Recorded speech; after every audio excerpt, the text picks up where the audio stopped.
Good morning बच्चों। अपन ने कल बात की थी मानव भूगोल के कार्य से संबंधित। अपन आज विशेष से मानव भूगोल के परिभाषाओं से संबंधित बात करेंगे। जो मानव भूगोल की मुख्य परिभाषा विशेष 3 विद्वानों के द्वारा दी गई है। फ्रेडरिक रेटजेट, जो अपन ने बात की थी, फ्रेडरिक रेटजेट मानव भूगोल का जन्मदाता कहा जाता है। मानव भूगोल मानव समाजों और धरातल के बीच संबंधों का संश्लेषित अध्ययन, ये परिभाषा फ्रेडरिक रेटजेट के द्वारा दी गई। तो इसमें विशेष तुमको याद रखना है कि मानव समाजों और धरातल के बीच जिस प्रकार का संबंध या अंतःक्रियाएं हो रही है, जिस प्रकार का मानव धरातल के संपर्क में रहकर के क्रियाकलाप कर रहा है, उसका संश्लेषित अध्ययन, सारांश के रूप में जो अध्ययन है वो जिस विषय में किया जाता है उसे मानव भूगोल कहा जाता है। ये कह रहा है फ्रेडरिक रेटजेट। अगले हम बात करेंगे एलन सैंपल के अनुसार।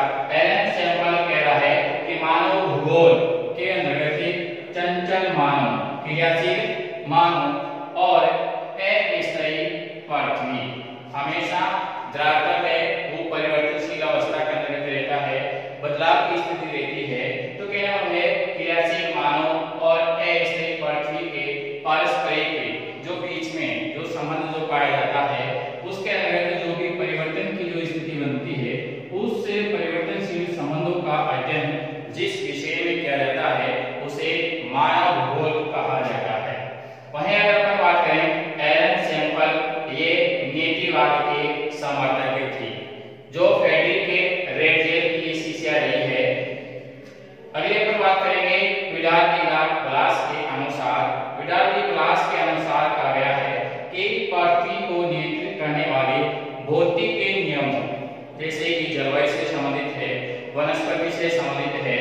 तो यहाँ अगर अपन बात करें कि इस धरातल को नियंत्रित करने वाले जो भी भौतिक नियम हैं, उन नियमों के अनुसार इस पृथ्वी पर निवास करने वाले जो जीव है, विशेष अगर यहाँ पर मानव की बात करें तो वो इसे धरातल के संपर्क में रह करके और अपना विकास कर रहा है, अपनी क्रियाएं जो संपादित कर रहा है, उसे संश्लेषित ज्ञान को जिस विषय में शामिल किया जाता है उसे मानव भूगोल कहा जाता है। तो कहना होगा कि मानव भूगोल के अंतर्गत विशेष इन 3 विद्वानों से संबंधित प्रश्न बोर्ड एग्जाम के अंतर्गत पूछा जाता है। अगली हम बात करेंगे मानव भूगोल के विशेष क्षेत्र से संबंधित।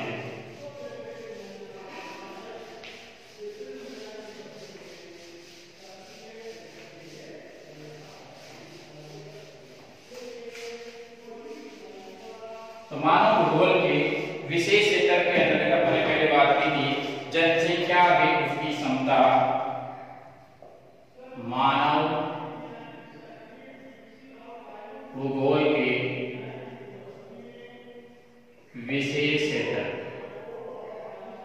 जिसमें अपने बात की थी जनसंख्या व उसकी क्षमता, प्रदेश के प्राकृतिक संसाधन, सांस्कृतिक वातावरण, कार्य के अनुक्रम। और अभी अपन बात करेंगे समायोजन में प्रादेशिक संगठन।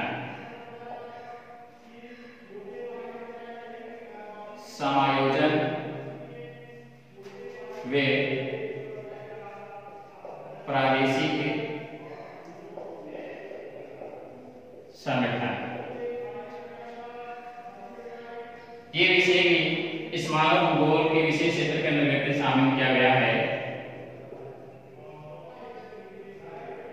भूगोल वेदा को केवल इतना ही नहीं मालूम करना होता है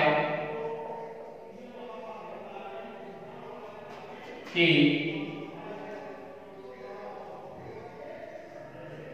पृथ्वी तल पर मानवीय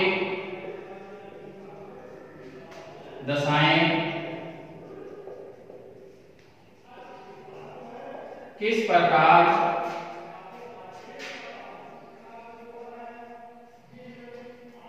वितरित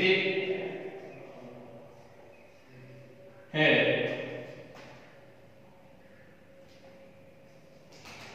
वर्ण यह भी जानना आवश्यक है कि उनका वितरण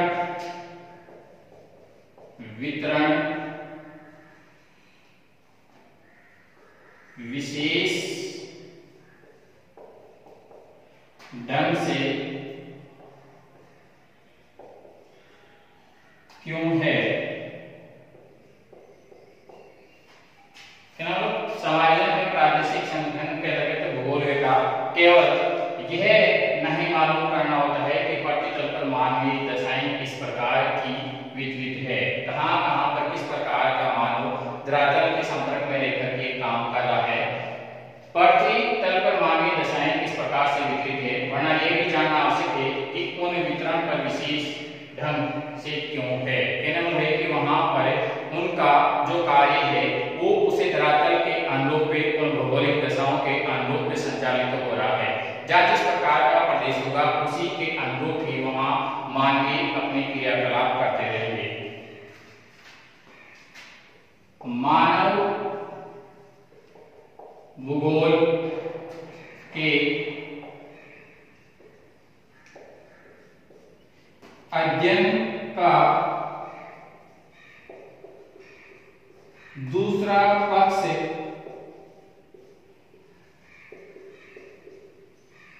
भविष्य के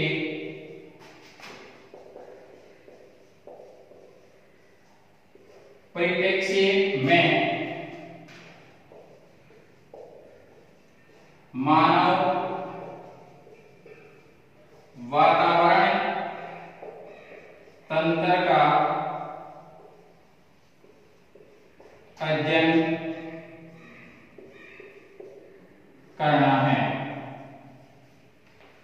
कहने का मतलब यह है कि मानव भूगोल के अध्ययन का दूसरा पक्ष की अगर बात करें तो भविष्य के परिप्रेक्ष्य में मानव के जो भी क्रियाकलाप हो रहे हैं तो मानव हमेशा एक विकासशील श्रेणी के अंतर्गत जुड़ा हुआ है, वो अपना हमेशा विकास करता रहता है। तो इसीलिए मानव वातावरण तंत्र का अध्ययन करके जहाँ जिस प्रकार की भौगोलिक दशाएं पाई जाती है, जहाँ जिस प्रकार का वातावरण पाया जाता है उसी के अनुरूप वो कौन कौन से कार्य संपादित कर सकता है, उसी के अनुरूप वो आगे बढ़ सकता है।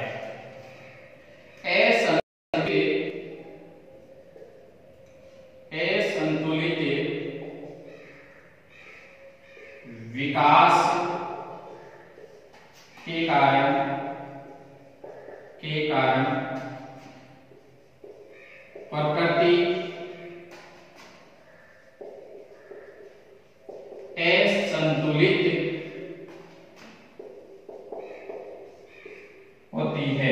होती जा रही है। आज वातावरण अवनयन वे प्रदूषण की समस्याएं के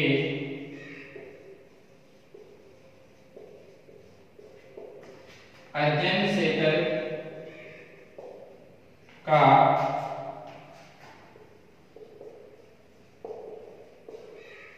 अभिन्न अंग हो गया।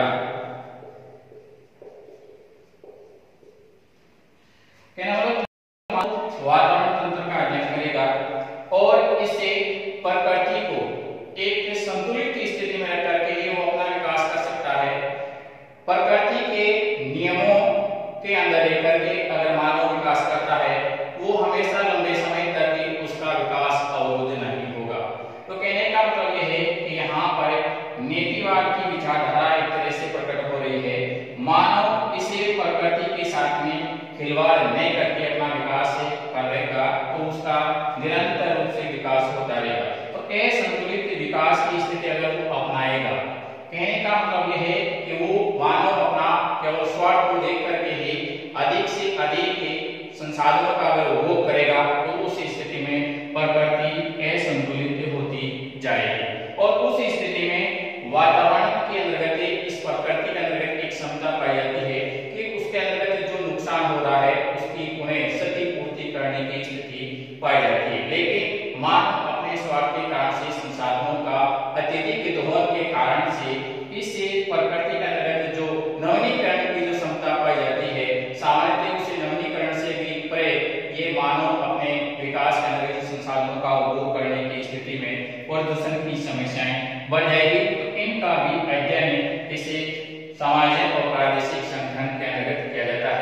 मानव अगर अपना वास्तविक निरंतर अगर आने वाली पीढ़ियों तक अगर विकास की स्थिति निरंतर बनाए रखनी है तो उसे इस प्रकृति के साथ में समायोजन साथ में जुड़ करके प्रकृति के नियमों में रह करके अगर अपना विकास करता है तो निश्चित रूप से मानव का विकास अवरोधित नहीं होगा।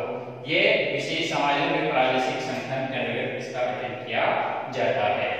अगली अपन बात करेंगे इसमें दूसरे प्रदेशों से संबंध।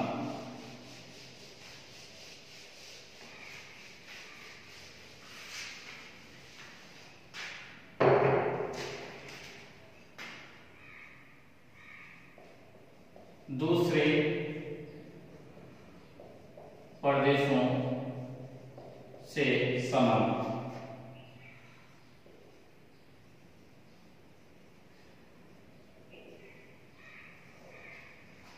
पृथ्वी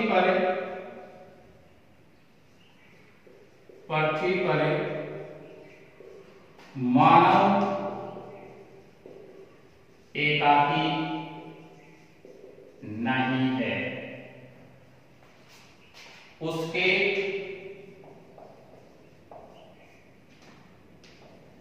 पृथ्वी तल पर फैले विभिन्न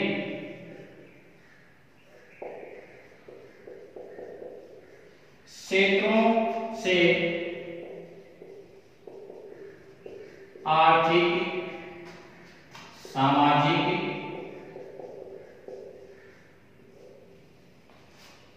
सांस्कृतिक,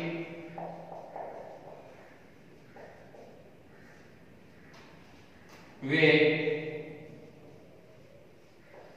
राजनीतिक संबंध भी होते हैं।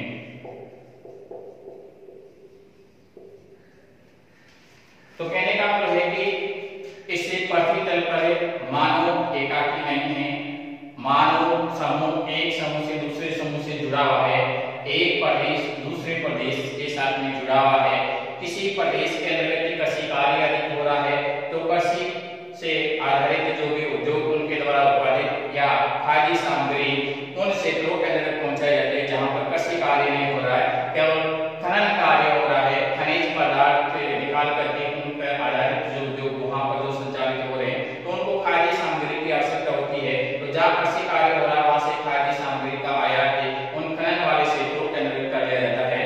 जबकि खनन में जिन खनिजों का खनन करके जो भी उद्योगों के द्वारा जो वस्तु का निर्माण किया जाता है, जैसे कि लोहा इसके उद्योग की अगर अपन बात करें तो लोहा इसके उद्योग के द्वारा लोहे से संबंधित जो भी वस्तुएं बनाई जाती है तो कृषि वाले क्षेत्र के अंतर्गत कृषि के अंतर्गत जो भी उपकरण वगैरह जो काम में ले जाते हैं वो उन्हें उद्योगों से आयात कर लिया जाता है। तो कहने का मतलब है कि एक प्रदेश दूसरे प्रदेश से आपस में संबंध स्थापित रहता है।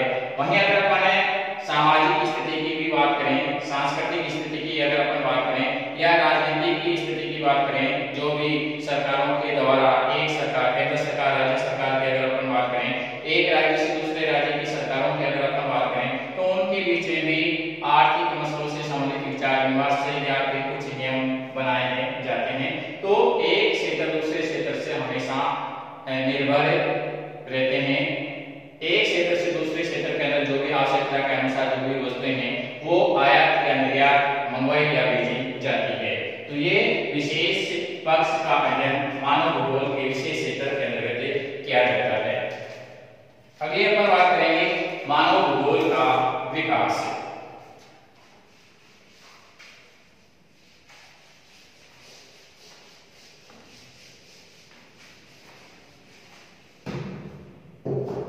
मानव भूगोल का विकास।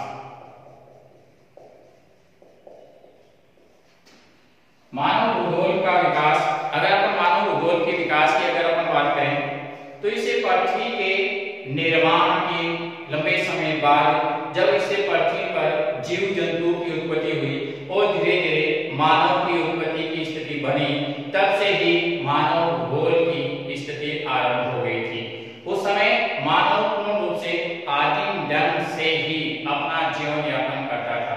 जंगलों में, पहाड़ों में, घने जंगलों के अंदर निवास करता था और पेड़ पौधों के कंदमूल वगैरह या वहां पर जो भी पशु थे, जो विशेष जंगली जानवर थे, उनका शिकार करके वो अपना भरण पोषण करता था। तो मानव भूगोल के विकास की अगर अपन बात करें तो मानव भूगोल का विकास प्राचीन काल से ही होता आ रहा है। मानव भूगोल का विकास प्राचीन काल से ही होता आ रहा है, होता आ रहा है। कालक्रम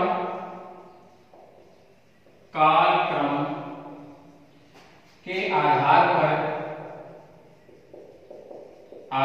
पर मानव भूगोल को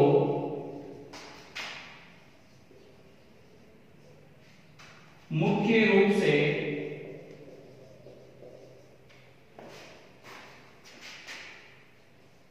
तीन कालखंडों में बांटा गया है,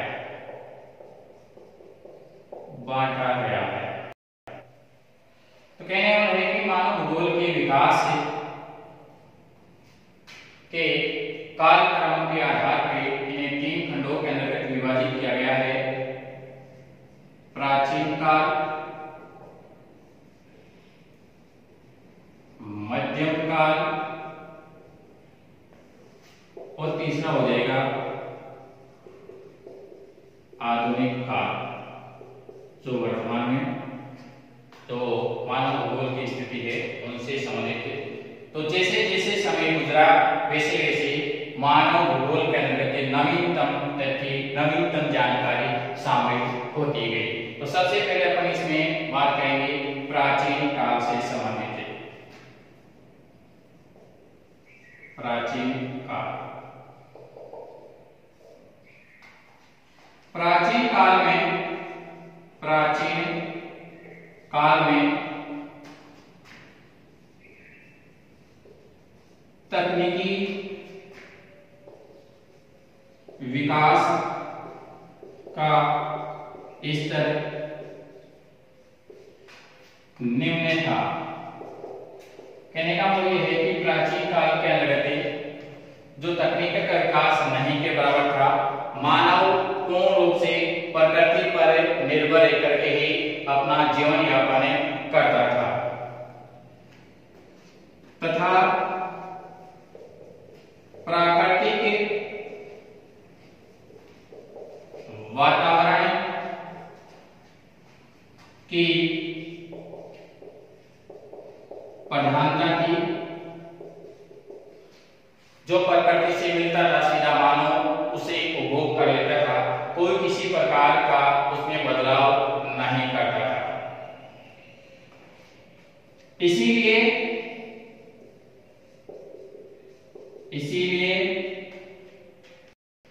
वेदों में सूर्य, वायु, अग्नि, जल, वर्षा आदि प्राकृतिक तत्वों को देवता मानकर पूजा अर्चना की जाती थी। वैसे आज भी करते हैं, लेकिन फिर भी आज अपन इतने अंधविश्वासी नहीं हैं। पहले पूर्ण रूप से मानव इस प्रकृति का दास था। प्रकृति के नियंत्रण में रहकर ही वो अपना विकास करता था, कोई किसी प्रकार का प्रकृति का विरोध नहीं करता था। इसी वीडियो के अंतर्गत ये जानकारी मिल रही है कि प्राचीन काल के अंतर्गत मानव पूर्ण रूप से इन प्रकृति के जो भी सूर्य, वायु, अग्नि, जल, वर्षा की अगर अपन बात करें, इन प्राकृतिक तत्वों को देवता मानता था और उनकी पूजा अर्चना करता था। वहीं अगर अपन बात करें भारत, चीन, मिस्र, यूनान, रोम की प्राचीन सभ्यताओं के लोग प्रकृति के शक्तियों के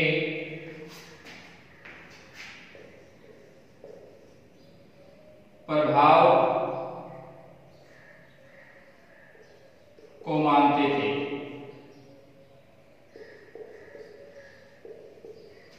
तो कहने का मतलब है कि अगर अपन विश्व की कुछ सभ्यताओं की बात करें, भारत है, चीन है, मिस्र है, यूनान, रोम है, कहने वाला दजला है, मेसोपोटामिया है, वहीं सिंधु सभ्यता है, कालीगंगा है, इनकी अगर अपन बात करें तो इनके अंदर कुछ ऐसे प्रमाण मिलेंगे जिनके आधार पर अपन कह सकते हैं कि मानव पहले भी पूजा पाठ करता था, जिन्हें प्रकृति के तत्वों को देवता के रूप में मानता था। जैसे कि सिंधु सभ्यता घाटी की अगर अपन बात करें तो वहां से कुछ मूर्तियां प्राप्त हुई है, जिन मूर्तियों पे धुआं लगा हुआ मिल रहा है। तो सामान्यतः ये अपन को जानकारी मिल रही है कि इस सिंधु सभ्यता के लोग भी पूजा पाठ करते थे।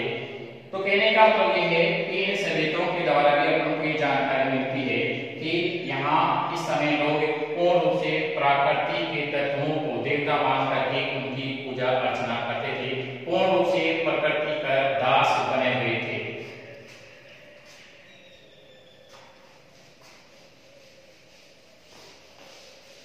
अभी अपन इसी कालखंड से संबंधित की बात करेंगे।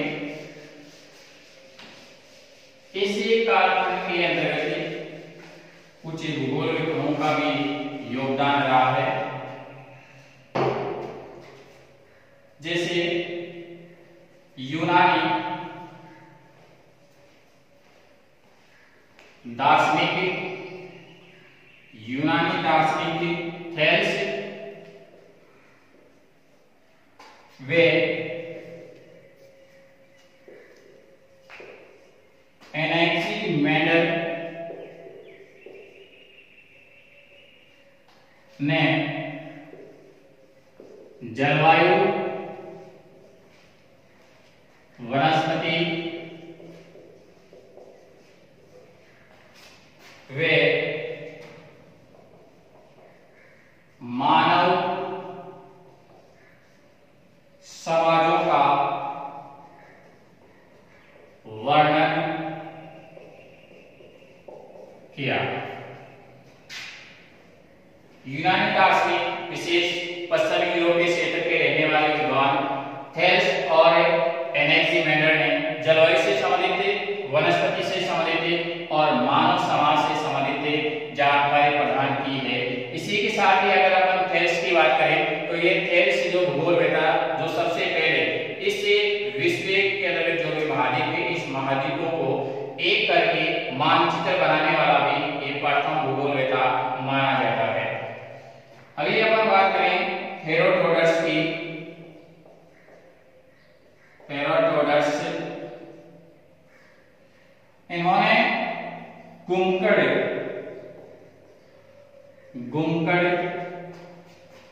जातियों तथा स्थायी कर्षक जातियों के जीवन पर वातावरण के प्रभाव का उल्लेख किया।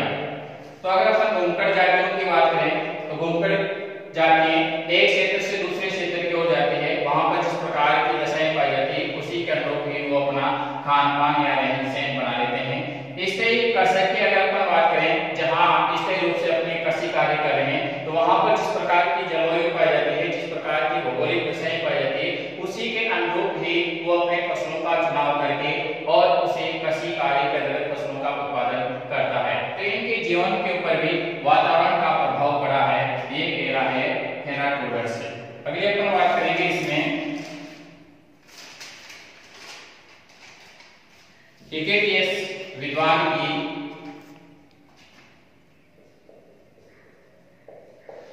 हिकेटियस ने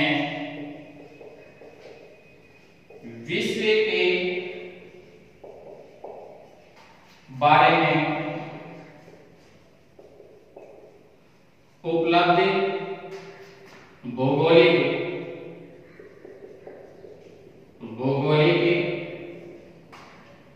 ज्ञान को व्यवस्थित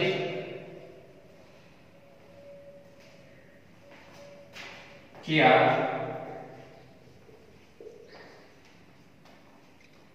इसी कारण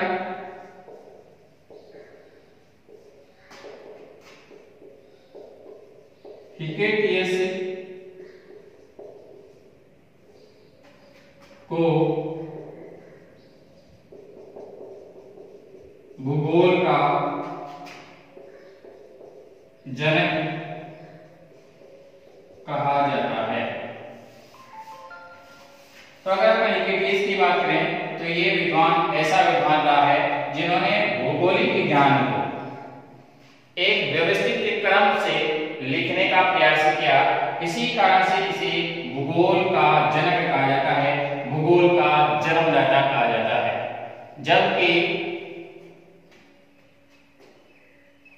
भूगोल शब्द का सबसे पहले प्रयोग इरेटोस्थेनेज ने किया और भूगोल का जन्मदाता हिकेटियस रहा है। और मानव भूगोल का जन्म